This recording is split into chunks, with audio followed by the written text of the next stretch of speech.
ഈശോ മിശിഹായ്ക്ക് സ്തുതിയായിരിക്കട്ടെ. നമുക്കെല്ലാം അത്യന്തം സന്തോഷം നൽകുന്ന ഒരു സമയമാണ് ക്രിസ്തുമസ്. ഓരോ വർഷവും ക്രിസ്തുമസ് നമ്മളെ വീണ്ടും വീണ്ടും ഓർമ്മിപ്പിക്കുന്ന ഒരു കാര്യമുണ്ട്. സ്നേഹം എന്ന് പറയുന്നത് ഒരു വാക്കല്ല, അത് നാം മറ്റൊരാളുടെ ഹൃദയത്തിൽ കൊളുത്തുന്ന ഒരു വെളിച്ചമാണ്. ക്രിസ്തുമസ് നക്ഷത്രം തെളിയുമ്പോൾ അതിൻ്റെ വെളിച്ചം പോലെ നമ്മുടെ മനസ്സിലും ഒരു ചെറിയ വെളിച്ചം ഉയർന്നു വരട്ടെ. പലപ്പോഴും ജീവിതം നമ്മളെ പരീക്ഷിക്കുമ്പോൾ ഒരു ചിരി, ഒരു കരുതൽ, ഞാനുണ്ട് എന്നൊരു സാന്ത്വന വാക്ക്, അതാണ് മനുഷ്യരുടെ ശക്തി. ക്രിസ്തുമസ് നമ്മളോട് പറയുന്നതും ഇതുതന്നെയാണ്. ഇന്നത്തെ ഈ ക്രിസ്തുമസിൽ നമുക്ക് ചുറ്റുമുള്ളവരുടെ മനസ്സിൽ കുറച്ച് സന്തോഷം വിതറാം. നമ്മുടെ കുടുംബങ്ങളിലെ ചെറിയ തർക്കങ്ങൾ മറക്കാം. നാളുകളായി സംസാരിച്ചിട്ടില്ലാത്ത ആരെങ്കിലും ഒന്ന് വിളിക്കാം. ഒരു ചെറു ക്ഷമാപണം നടത്താം.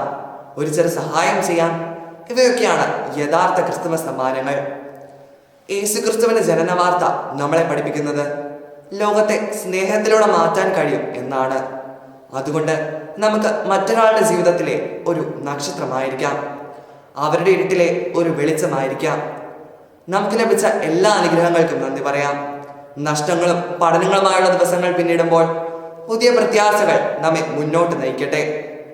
പ്രിയപ്പെട്ടവരെ, ഈ ക്രിസ്തുമസ് നമ്മുടെ കുടുംബങ്ങളിലും ഹൃദയങ്ങളിലും സമാധാനം നിറയിക്കട്ടെ. സ്നേഹവും സൗഹൃദവും പുതുവർഷത്തിലേക്കും നമ്മോടൊപ്പം ഉണ്ടായിരിക്കട്ടെ. എല്ലാവർക്കും ഹൃദയം നിറഞ്ഞ ക്രിസ്തുമസ് ആശംസകൾ.